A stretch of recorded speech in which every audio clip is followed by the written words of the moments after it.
Negotiable instrument act पर ये third video है। इससे पहले के दो वीडियोस में हमने कुछ ब्रीफली कंसेप्ट डिस्कस किए थे। उन कंसेप्ट्स की लिस्ट आप अपनी स्क्रीन पे देख सकते हैं। अगर वो वीडियो डिटेल में आपको देखने हैं, लेक्चर की हेडिंग पे क्लिक करेंगे, डिस्क्रिप्शन खुल जाएगी, वहां उन दोनों वीडियोस के लिंक दिए हैं। अब ये थर्ड वीडियो को समझने के लिए आपको ये सारे कंसेप्ट्स आने चाहिए। अगर आपकी ये कंसेप्ट कमजोर है तो आज का कंसेप्ट सीखने में थोड़ी आपको दिक्कत आ सकती है। तो इसीलिए मैं ब्रीफली यहाँ दोबारा से एक बारी आपको रिवाइज करवा देता हूँ। फर्स्ट कंसेप्ट हमने डिस्कस किया था नेगोशिएबिलिटी।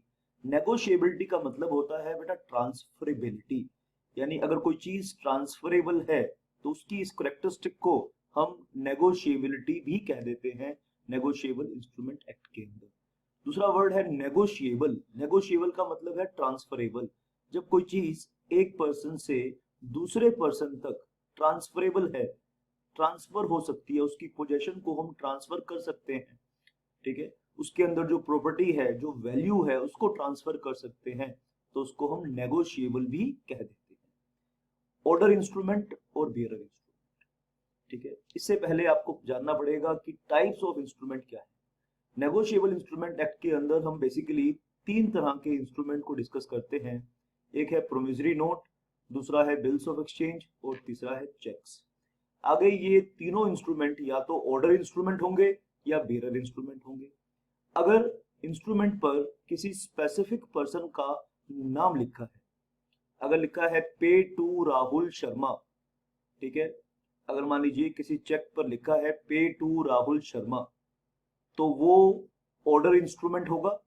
अगर किसी इंस्ट्रूमेंट पर पे टू के बाद ब्लैंक स्पेस है या उस पे लिखा है बियरर, पे टू बियरर, या ब्लैंक है या बियरर है, तो उसको बियरर इंस्ट्रूमेंट कहेंगे। और ऐसा क्लासिफिकेशन करने के पीछे लॉजिक क्या है?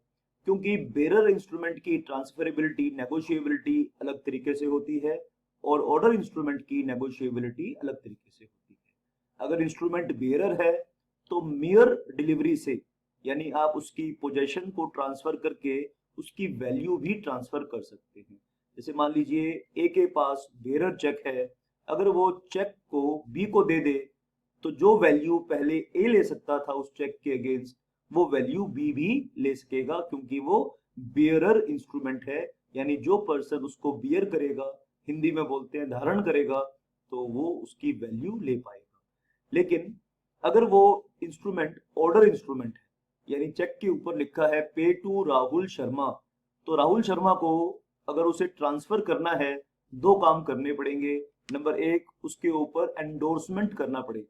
एंडोर्समेंट करना मतलब लिखना पड़ेगा पे टू मयंक, ठीक है, राहुल शर्मा लिखेगा पे टू मयंक, तो और उस चेक को मयंक को दे देगा, तो मयंक उसकी वैल्यू ले पाएगा। जो वैल्यू राहुल शर्मा ले सकता था वो वैल्यू मयंक ले पाएगा।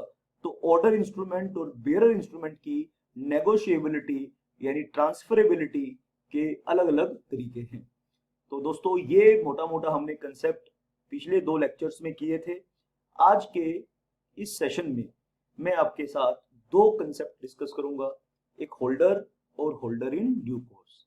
अगर आपको holder and holder in due course समझ में नहीं आया तो बहुत सारे नेगोशिएबल इंस्ट्रूमेंट एक्ट के कंसेप्ट आपको कॉन्फिडेंस नहीं आएगा उनके अंदर, वो आपको पानी पानी सा लगेंगे, यानी सॉलिड कन्विक्शन आपको नहीं मिलेगी वहां पर। तो आइए आज के इस सेशन को ध्यान से सुनिए। अगर कोई डाउट है तो मेरे व्हाट्सएप नंबर जो कि डिस्क्रिप्शन में आपको मिलेगा, यहाँ दोबारा से भी मैं मेंशन कर देता हूँ, आप व्हाट्सएप करेंगे, सिर्फ व्हाट्सएप मेरे को करेंगे और मैं सिस्टमेटिक क्लासेस कैसे आप देख सकते हैं वो भी मैं आपको गाइड कर दूंगा। 9818050252 ये मेरा व्हाट्सएप नंबर है। आपको सिर्फ इस पे व्हाट्सएप करना है, अपना नाम और आपकी सिटी का नाम, आपका कोर्स जो भी है, आगे का काम मेरा है। फिर मैं आपको बताऊंगा कि कैसे आप सिस्टमेटिक लर्निंग में इन्वॉल्व हो सकते हो। शाबाश दोस्तों, आपने आज से पहले होल्डर वर्ड जरूर यूज किया है, सुना है, मैं आपको भी एग्जांपल दूंगा। और अंग्रेज लोग इस वर्ड को अपने बच्चों के नाम भी रखते हैं, होल्डर नाम रखते हैं। अंग्रेजों का नाम आपने सुना होगा होल्डर। यहाँ पे आपने भी अपनी डेली लाइफ में इस वर्ड को यूज किया है, मैं बताता हूँ आपको। आप देखिए, आप एक इलेक्ट्रिक इंस्ट्रूमेंट के अंदर बल्ब इंसर्ट करते हैं तो उसको होल्डर बोलते हैं, यानी जो बल्ब को होल्ड करके रखता है। तो होल्डर का मतलब ऐसा पर्सन जो गिव अप नहीं करता, होल्ड करके रखता है, ठीक है। यहाँ होल्डर का मतलब क्या है कि जो पर्सन नेगोशिएबल इंस्ट्रूमेंट को होल्ड करता है, होल्डर। होल्डर मतलब होल्ड करने वाला, छोड़ के नहीं भागने वाला, ठीक है। होल्डर मतलब होल्ड करने वाला, ठीक है। अंग्रेज अपने बच्चों का नाम रखते हैं होल्डर, लेकिन यहाँ होल्डर हम लीगल कंसेप्ट्स में कैसे यूज करते हैं वो आपको सीखना पड़ेगा। तो होल्डर यहाँ पे दो तरीके से होल्डर, ठीक है। एक है holder de jure, holder de jure. तो एग्जाम में पूछ लेगा what do you mean by holder de jure, you must be able to answer. एक है holder de facto, de facto, ठीक है। होल्डर डी जोरी यानी चेक पे नाम लिखा है राहुल शर्मा, तो राहुल, चेक पे नाम लिखा है राहुल शर्मा, तो राहुल इज होल्डर डी जोरी, यानी जो इंस्ट्रूमेंट का ओनर है, ओनर है जो, वो है होल्डर डी जोरी। एक है होल्डर डी फैक्टो, यानी देखिए किस्मत की वो देखिए कि राहुल शर्मा के पास जो चेक आया वो गुम हो गया, और वो जिसको मिला वो भी राहुल शर्मा ही निकला। देखो ऐसा होना असंभव तो नहीं है, क्योंकि एक ही नाम के हजारों पर्सन है। आप इंटरनेट पे सर्च करेंगे, आप फेसबुक पे राहुल सर्च कीजिए, आपको लाखों राहुल मिलेंगे। तो ऐसा क्यों नहीं हो सकता? हो सकता है, मान लीजिए समझने के लिए जंक्शन ले लीजिए, थोड़ी देर के लिए मान लीजिए। तो दूसरा राहुल शर्मा है ना, वो है होल्डर इन फैक्ट, यानी अभी वो होल्डर है, होल्डर इन फैक्ट है, यानी वो मालिक तो नहीं है लेकिन होल्डर इन फैक्ट है, ठीक है। तो होल्डर कोई भी पर्सन हो सकता है, यानी जिस माई के लाल के पास इंस्ट्रूमेंट की पोजेशन है उसे हम बोलेंगे होल्डर। लेकिन आपको होल्डर को होल्डर इन ड्यू कोर्स के साथ कंफ्यूज नहीं करना है। दोनों में क्या अंतर है यही सीखेंगे। अगर आप ये सीख पाए तो आप नेगोशिएबल इंस्ट्रूमेंट पे पकड़ हासिल कर पाएंगे। आइए एक बार वापिस आइए यहां पर, शाबाश। तो होल्डर को हमने दो पार्ट पे क्लासिफाई कर दिया, holder D jury, holder in law, ठीक है, ओनर इन लॉ, एंड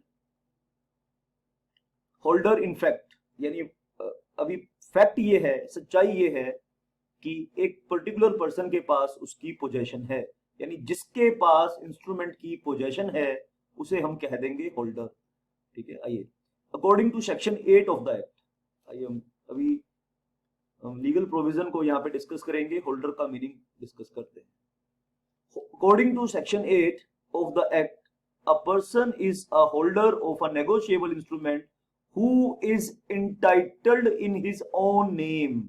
यानी होल्डर वैसे तो कोई भी हो सकता है, लेकिन लॉ में होल्डर वो है जो होल्डर डी जूरी है, ना कि होल्डर डी फैक्टो। वैसे कोई भी person, any person could be a holder, but section 8 refers to the person who is holder de jure. यानी पहला राहुल शर्मा होल्डर है, दूसरा राहुल शर्मा होल्डर नहीं है। लेकिन पूरी कहानी आपको समझ में आएगी, holder and holder in due course. क्यों पढ़ रहे हैं? क्योंकि इन दोनों कंसेप्ट का नेगोशिएबिलिटी पर बहुत ज्यादा इंपैक्ट है। नेगोशिएबिलिटी समझने के लिए आपको ये दोनों चीजें समझनी पड़ेंगी पहले।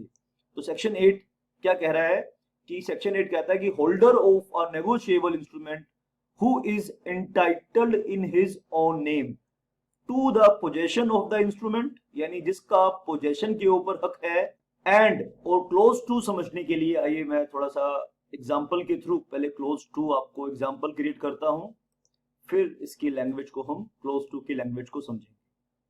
मान लीजिए यहां पे मैं दो एग्जांपल लूंगा, दो तरह के चेक्स का एग्जांपल लेते हैं बात को समझने के लिए।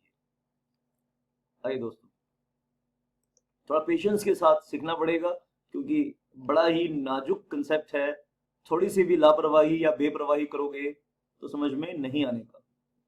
मान लीजिए ये एक चेक है, ठीक है, ये चेक ए ने बी को दिया है। हम किसी को चेक कब देते हैं? जब हम किसी से कोई सामान या सर्विस परचेज करते हैं। तो ए ने चेक के ऊपर लिखा पे टू बी, ठीक है, शाबाश। और दूसरा एग्जांपल लीजिए, और नीचे यहाँ पे ए ने अपने हस्ताक्षर कर दिए, साइन कर दिए। तो दूसरा एग्जांपल लीजिए, उसमें लिखा उसने पे टू के बाद ब्लैंक छोड़ दिया इसको, और नीचे अपने साइन कर दिए। ए ने बी को चेक दिया, बी ने ए को सामान दिया कुछ। देखो यहाँ पे किसको देना है उसका नाम लिखा हुआ है, ध्यान दीजिए बेटा। तो इसको हम कहेंगे ऑर्डर इंस्ट्रूमेंट, ऑर्डर इंस्ट्रूमेंट, ठीक है। और इसको हम कहेंगे bearer instrument, bearer instrument,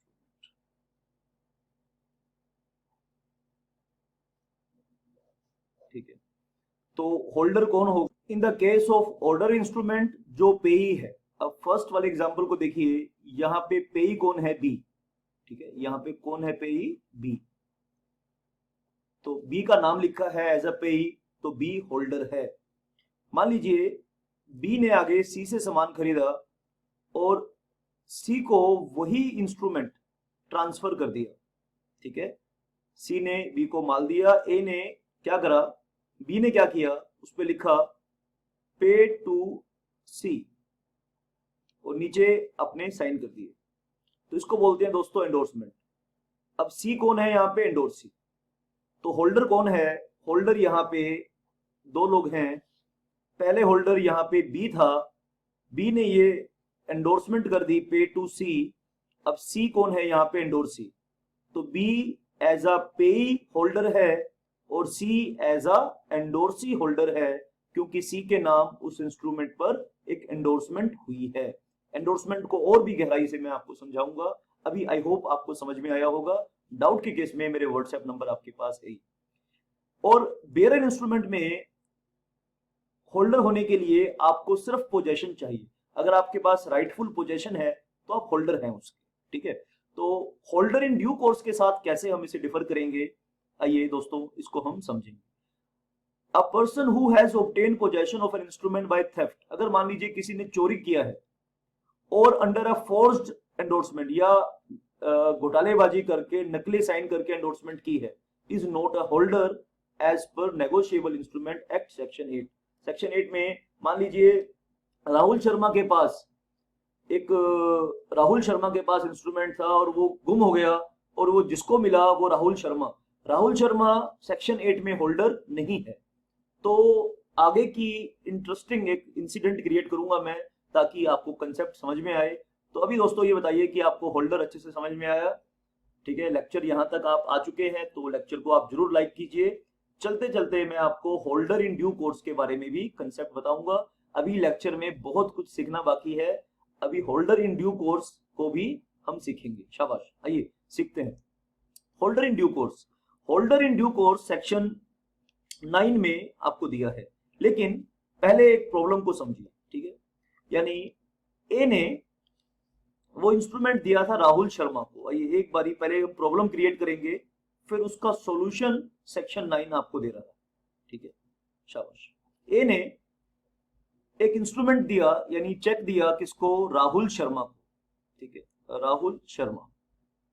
Rahul Sharma ने उस चेक को लॉस्ट कर दिया। यानी किस्मत देखिए, किस्मत की विडंबना देखिए, जिसको वो मिला वो भी राहुल शर्मा था, ठीक है। जिसको मिला वो भी राहुल शर्मा ही था। अब राहुल शर्मा ने एक्स से गुड्स खरीदे और ये चेक किसको दे दिया? एक्स को दे दिया। यानी एक्स ने गुड्स दिए राहुल शर्मा को और राहुल शर्मा ने वही चेक जो उसको मिला था वो एक्स को दे दिया। अब नेगोशिएबल इंस्ट्रूमेंट में आपने अभी तक सीखा कि जो वैल्यू ट्रांसफरेबिलिटी है वो फ्री ट्रांसफरेबिलिटी होती है, उस पर रिस्ट्रिक्शन नहीं लगा सकते। अगर आपने किसी भी इंस्ट्रूमेंट पे की ट्रांसफरेबिलिटी को रोकने की कोशिश करी तो वहां पे नेगोशिएबल इंस्ट्रूमेंट का एक कंसेप्ट फेल हो जाता है। अब यहां पे एक्स अगर, ठीक है, एक्स अगर यहां बोनाफाइड है, ठीक है, अब एक्स यहां दो तरह का हो सकता है। एक्स की पोजीशन देखिए, यहां पे एक्स की लीगल पोजीशन देखिए, दो तरह की मैं आपके साथ डिस्कस करता हूं। या तो एक्स बोनाफाइड है या एक्स यहां पे मालाफाइड है, ठीक है। बोनाफाइड का मतलब है कि उसको राहुल शर्मा, उसको ट्रांसफरर के डिफेक्ट का नहीं पता, यानी इस वाले राहुल शर्मा के डिफेक्ट का नहीं पता। Does not know about the defect, does not know about defect, ठीक है। और मालाफाइड कब होगा? नोज अबाउट द डिफेक्ट, यानी अगर मान लीजिए एक्स को ये पता है, ठीक है, एक्स को ये पता है कि ये राहुल शर्मा वो राहुल शर्मा नहीं है जिसको ये इंस्ट्रूमेंट दिया गया था, तो एक्स मालाफाइड है। एक्स यहाँ पे holder in due course HDC नहीं होगा। अगर वो बोनाफाइड है और उसने सामान के बदले में यानी किसी वैल्यू के बदले में वो चेक लिया है तो एक्स यहाँ पे एचडीसी होगा। क्योंकि ये कंसेप्ट जरूरी है। अगर डिफेक्ट की वजह से भी आप नेगोशिएबिलिटी को रोकोगे तो कंसेप्ट फेल हो जाएगा। यानी नेगोशिएबल इंस्ट्रूमेंट को कुछ इस तरीके से ट्रांसफरेबल हम बनाना चाहते हैं जैसे कि करेंसी नोट होता है। जैसे करेंसी नोट बिना किसी रोक टोक, बिना किसी झिझक के, बिना किसी रिस्ट्रिक्शन के, बिना किसी हडल के ट्रांसफर हो जाता है, ऐसे ही हम नेगोशिएबल इंस्ट्रूमेंट को भी कुछ वैसे ही ट्रांसफरेबल करना चाहते हैं, लेकिन एक लीगल फ्रेमवर्क के अंदर, एक लीगल रिजीम के अंदर। आइए ये सभी कंसेप्ट्स मैं आपके बता रहा हूं। मैंने आज तक लाइफ में, मैं आपके पूरे अपने करियर की बात बताता हूं, जितने कंफ्यूज स्टूडेंट्स इस एक्ट में होते हैं शायद ही और किसी एक्ट में होते हैं। तो बहुत सारे स्टूडेंट्स के डाउट्स रहते हैं, वो कंसेप्ट को समझ नहीं पाते हैं। आइए होल्डर इन ड्यू कोर्स को एक बार हम समझेंगे। और section 9 states that holder in due course is, section 9 को समझिए बेटा। सेक्शन 9 क्या कह रहा है? होल्डर इन ड्यू कोर्स कौन है? होल्डर इन ड्यू कोर्स कौन है? A holder in due course is a person who for consideration, यानी जिसने वैल्यू के बदले में ऑब्टेन्स पोजेशन, उसने नकली राहुल शर्मा से जो इंस्ट्रूमेंट लिया, ठीक है, नकली मतलब जिसका हक नहीं था उस इंस्ट्रूमेंट के ऊपर, of a negotiable instrument if payable to bearer or the payee or endorsee thereof if payable to order before its maturity and without having sufficient cause to believe that any defect existed in the title of the person from whom he derived his title। यानी उसने, क्योंकि इस पे नाम लिखा था राहुल शर्मा, तो राहुल शर्मा क्योंकि ये ऑर्डर इंस्ट्रूमेंट था तो राहुल शर्मा को एक्स के नाम एंडोर्समेंट करना पड़ेगा। मान लीजिए बेरर इंस्ट्रूमेंट था, राहुल शर्मा को मिल गया तो राहुल शर्मा को सिर्फ डिलीवरी करनी पड़ेगी। अगर ये ऑर्डर इंस्ट्रूमेंट था तो राहुल शर्मा को एक्स को एंडोर्सी बनाना पड़ेगा, यानी लिखना पड़ेगा पे टू एक्स राहुल शर्मा, नीचे साइन करेगा राहुल शर्मा। तो एक्स अगर यहाँ पे होल्डर इन ड्यू कोर्स है तो क्या मतलब है इसका? यानी इसका मतलब ये है कि इस सारे अरेंजमेंट के अंदर एक्स को नुकसान नहीं होगा, एक्स को पेमेंट मिलेगी ही मिलेगी। ये नेगोशिएबिलिटी का कंसेप्ट है। क्यों पढ़ रहे हैं होल्डर इन ड्यू कोर्स? देखो अगर सारा काम सही तरीके से हुआ है तो पर्सन को होल्डर बोलेंगे, लेकिन यहां पे एक्स को होल्डर नहीं बोलेंगे क्योंकि देखो एक्स यहां पे होल्डर नहीं है। आप कहोगे तो एक्स तो इंटाइटल्ड है, एक्स तो सेक्शन 8 में आएगा। नहीं, एक्स सेक्शन 8 में तब आता जब वो ओरिजिनल राहुल शर्मा से चेक लेता, तो वो एक्स होल्डर होता सेक्शन 8 में। अगर एक्स ने बिना किसी नॉलेज के, क्योंकि एक्स इनोसेंट है यहाँ पे, उसने नकली आदमी से चेक लिया है तो वो सेक्शन 8 में होल्डर नहीं है, वो सेक्शन 9 में होल्डर इन ड्यू कोर्स है। फर्क क्या है? फर्क कोई नहीं है। जो पर्सन बोनाफाइडली किसी इंस्ट्रूमेंट को लेगा उसको फिर भी वैल्यू मिलेगी। अगर वो सेक्शन 8 में होल्डर है फिर तो वैल्यू मिलेगी ही मिलेगी, कोई माइका लाल उसे रोक नहीं सकता। यहाँ पे जो अल्टीमेटली अगर मान लीजिए यहाँ पे ये लिटिगेशन होता है तो अल्टीमेटली नुकसान किसका होगा, ये कोर्ट ट्रेस आउट करेगा, यानी इन्वेस्टिगेशन एजेंसी पुलिस को ये काम सौंपा जाएगा और पुलिस नकली राहुल शर्मा को ट्रेस करके उसे पकड़ेगी और उससे वो पैसे की वसूली की जाएगी, यानी एक्स को नुकसान नहीं होगा इस केस में। ठीक है, आइए हम इस चीज को यहाँ पे एक बारी लीगल लैंग्वेज को भी समझेंगे। In order to be holder in due course a person must satisfy the following conditions. अगर कोई पर्सन इन सभी कंडीशंस को फुलफिल करता है तो उसे हम बोलेंगे बच्चों होल्डर इन ड्यू कोर्स। पहली कंडीशन क्या, he must be holder of the instrument, क्योंकि होल्डर इन ड्यू कोर्स के लिए होल्डर होना पहली शर्त है। अगर वो होल्डर ही नहीं है तो होल्डर इन ड्यू कोर्स भी नहीं हो सकता। He should have obtained the instrument for the value or consideration। तीसरा, he must be obtained the negotiable instrument before maturity। अगर मेच्योरिटी के बाद लिया तो वो कुछ नहीं कर पाएगा, फिर कोई मतलब ही नहीं है बात को पढ़ने का। स्टेल इंस्ट्रूमेंट है, स्टेल चेक है, बिल्स ऑफ एक्सचेंज या प्रोमिसरी नोट की डेट एक्सपायर हो चुकी है, फिर उसको पढ़ने का कोई मतलब नहीं है, कोई औचित्य नहीं है। नंबर तीसरा, चौथा बात, instrument should be complete and regular on the face of it, यानी इंस्ट्रूमेंट में कोई डिफेक्ट नहीं होना चाहिए, कोई कटिंग नहीं होनी चाहिए, रेगुलर होना चाहिए उसके फेस पे। अगर ओवर राइटिंग है तो वो नहीं चलेगा। Holder should take the instrument in good faith, good faith पे लेना यानी बोनाफाइड लेना बहुत जरूरी है। तो क्या मतलब है इस बात का, आइए लास्ट में कंक्लूजन कर लेते हैं कि होल्डर इन ड्यू कोर्स को हम क्यों पढ़ रहे हैं यहाँ पे। A holder in due course is an privileged position, यानी प्रोटेक्शन दे रहे हैं, यानी बोनाफाइड आदमी को प्रिविलेज्ड पोजीशन का मतलब है कि उसको हम प्रोटेक्ट कर रहे हैं, उसके राइट को, उसके इंटरेस्ट को प्रोटेक्ट कर रहे हैं। क्यों प्रोटेक्ट कर रहे हैं उसके इंटरेस्ट को, ला उस पर्सन के इंटरेस्ट को, यहाँ पर ला एक्स के इंटरेस्ट को क्यों प्रोटेक्ट कर रहा है, क्योंकि एक्स ने सिस्टम में फेथ दिखाया, कानून के अंदर फेथ दिखाया, फेथ दिखा के उसने माल दिया नकली राहुल शर्मा को, और जब नकली राहुल शर्मा ने वो चोरी का इंस्ट्रूमेंट दिया तो एक्स ने एक्चुअली सिस्टम पे फेथ किया। अगर उसने सिस्टम पे फेथ किया है तो सिस्टम भी उसको प्रोटेक्ट करेगा।